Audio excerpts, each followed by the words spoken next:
What up, y'all? This is Els over here with my first attempt at a front lever tutorial. A couple people been asking after they seen the little transformation I posted a few weeks back. I'd say it takes about 6 months to a year to learn, pretty much using a lot of your scapula, your lats, a lot of glutes, and a little bit of core. Alright, so pretty much it's pretty simple what I did to get it. I focused a lot on tuck front lever holds, attempts, then I went to advanced, and I'll demonstrate a couple of those moves for you guys that don't know how they look and are interested in learning. So my first tip would be to get your back strength up, doing a couple of pull-ups. I mean, there's no universal number, no, like, I know a lot of people like to say, oh, 10, 15 pull-ups. You got to just get strong enough. As long as you can do 10 comfortably, and you feel like your back is strong enough to get on the bar for the front lever, attempts is the way you're going to get it. So you just got to go for it. All right, and I know a lot of people don't like to use bands when training for front lever, but the way I do it, once I got my back strong enough and I was actually holding the advanced tuck or super advanced tuck, which I'll demonstrate in a few, I would use the bands at the end of my workouts to get in a little bit more volume. All right, so the first exercise I would recommend and going for would be Australian pull-ups. So over here.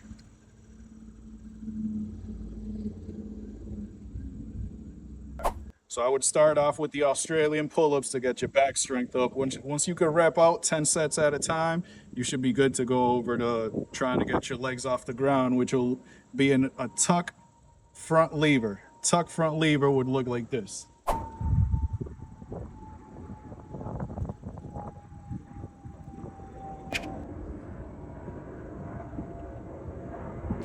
Shut up. All right, and the second progression for the front lever is going to be an advanced tuck front lever, which looks like this. Pretty much a tuck front lever, and you extend your knees forward past the bar a bit while keeping your scapula engaged and retracted. Knees in front of the bar.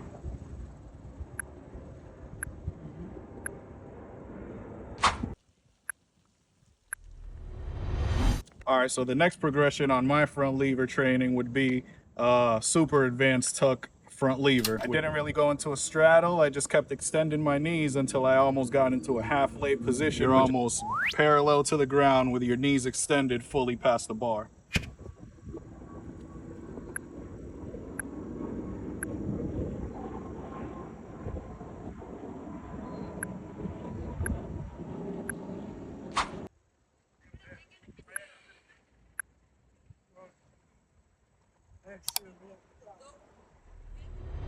So that's me hinging my hips between a super advanced tuck and a half lay front lever progression pretty much. So that's where you're gaining the hip strength to hold the bottom half of your body up in the front lever. Again, between advanced tuck and super advanced tuck, half lay is kind of the hardest level, and you don't have to go all the way down your knees straight from one point to the next. It might take you a little bit, kind of going, leveraging your knees down a bit more and more every time. It's not going to happen all at once. It's a very hard progression to get from advanced tuck to super advanced tuck. So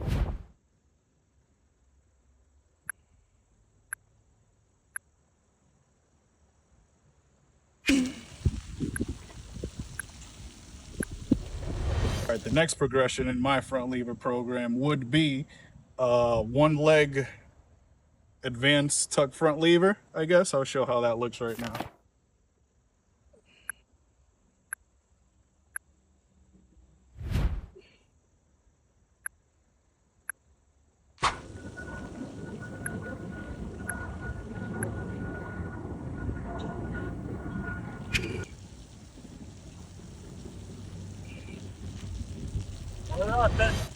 Now, a common mistake some people might make when doing the one leg front lever, and a big indicator that you don't have the back strength to advance to that progression yet, would be doing this, which you don't want to do.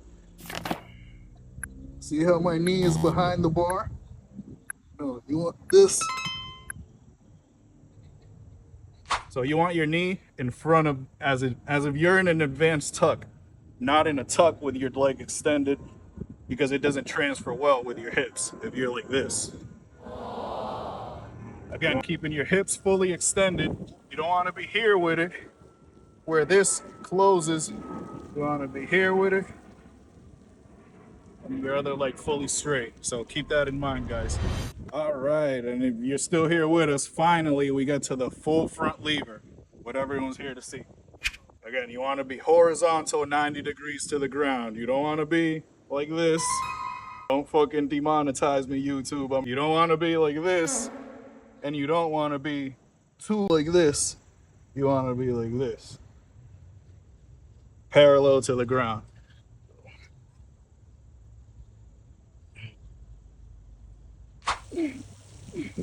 Wow. Again, body fully parallel to the ground, hips engaged, glutes engaged. Feet could be either pointed or straight like this, however you feel comfortable. All right, so a couple tips and tricks here for the front lever for those of you that stayed till the end of the video. So one thing that helped me a lot was working on my false grip. So nowadays I even do my pull-ups kind of with a false grip just so that it can transfer toward my front lever, since front lever is my main priority at the moment. What I try to focus on is keeping my wrist above the bar like this. Obviously, as you get stronger, you can start releasing the bar and holding it more with a normal grip. Again, so remember, your false grip or over grip rather than a straight neutral grip is always going to help you out.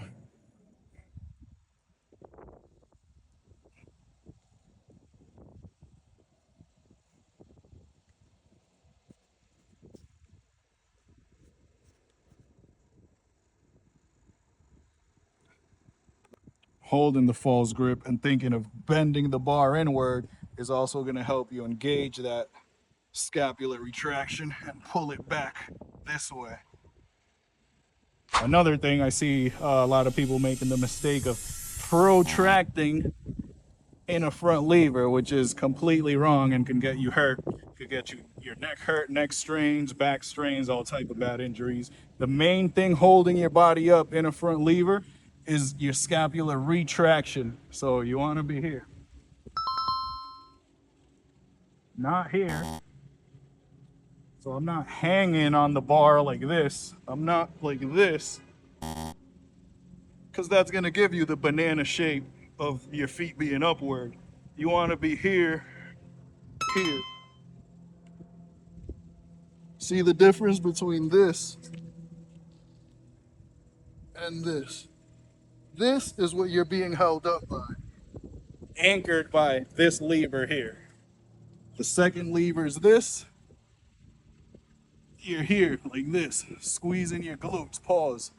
Don't fucking demonetize me, YouTube. Boom, boom. So you got your scapular and your lats engaged, retracted and depressed. You got your glutes engaged, and then you got your feet, the final lever here at the bottom of your feet.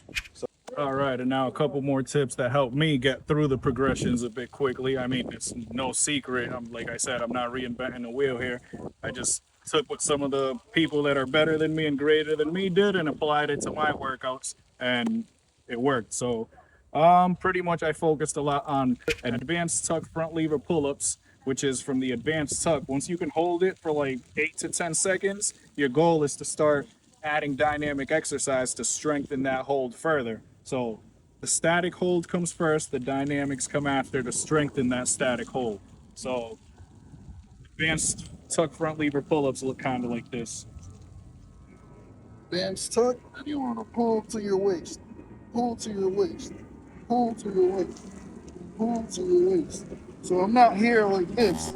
I'm not doing this. I'm not here like this. You'll notice when you start working on those pull-ups at first, it's going to be a bit of a challenge getting the bar to your waist.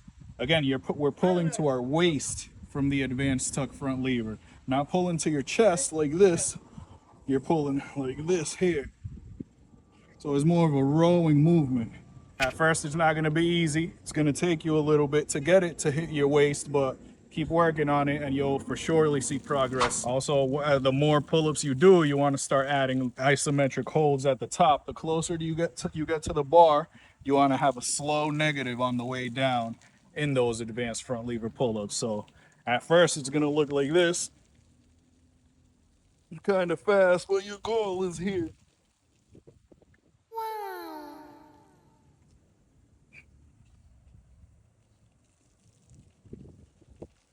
That way we can get the gains in that slow eccentric portion, which again is gonna help build that strength and transfer over when we go do front lever pull-ups to touch, which is trying to hold up at the bar here.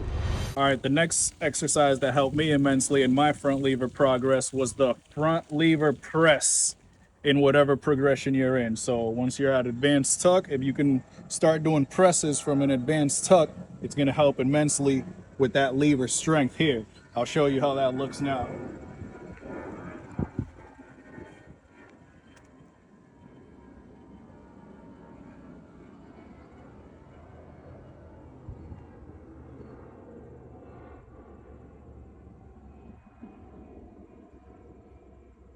Here we are gearing the end of our workout, and this is where your bands are gonna come into play. You pretty much want to just superset these exercises, do them together to strengthen those levers. And at the end of your workout, if you want to get more volume, you use your old reliable band. At first, you're going to need to tighten it very close to the bar so that you can get that assistance and kind of pull up. But as you get stronger, you'll notice you could let go more of the band and use less of the resistance and less of the band's help. Pretty much want to progressively overload to the thinner band until you're using no band. And even me, till nowadays, I still use bands at the end of my workouts, again, to get that supplementary volume.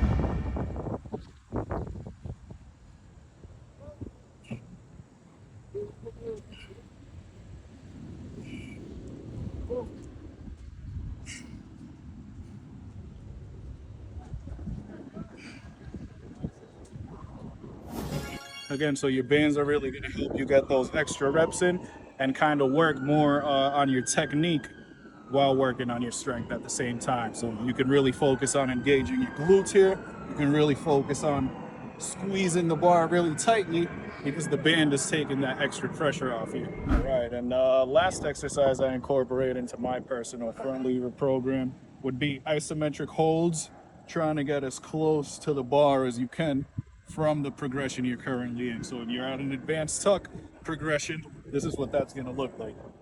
And we're going for a 5 to 10 second hold, whatever level you're at. Your goal, if you start off holding it for 5 seconds, your goal is to get to 10 seconds with a band, then drop down and progress to the thinner band and do it all over again. Get from 5 seconds to 10 seconds. If you're at advanced tuck, it's gonna look like this.